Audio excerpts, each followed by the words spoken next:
Greetings! I am Herbert Erpaderp, and today I'm going to build these 15mm scale Churchill gun carriers for Flames of War.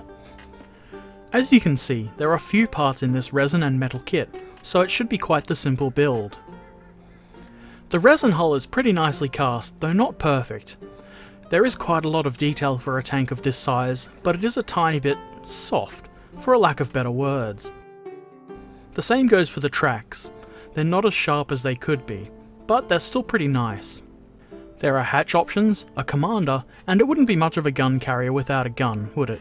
Now to attach the tracks to the hull. This is actually made quite simple because the model is cast with guides so that the parts can only be glued together in a certain way, which is quite helpful.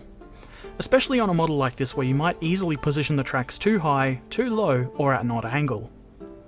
That said, some filing was still required, and it was a little challenging to get the tracks to fit nicely without any gaps. As I often do with these kits, I gave up on a perfect fit and glued the part on. I'll definitely have to do some filling with green stuff later. Now for the hatch. As usual, I modelled mine buttoned up.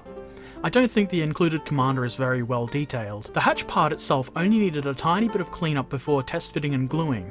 A nice touch is that, like the tracks, the parts are cast so that they can only fit together one way.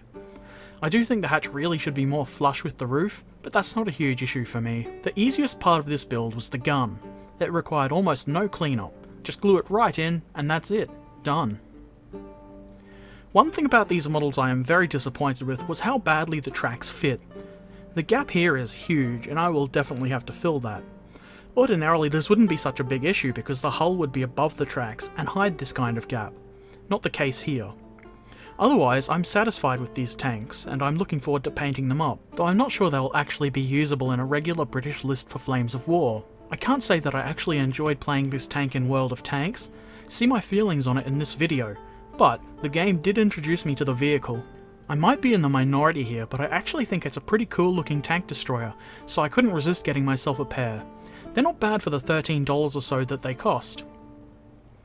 They're probably not for everybody, but if you want Churchill gun carriers, this is a good option, and probably the only option at this scale, unless you want to convert a Plastic Soldier Company Churchill or something.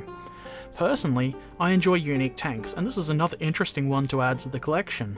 I hope this has been helpful or interesting for you. Thanks for watching. Farewell.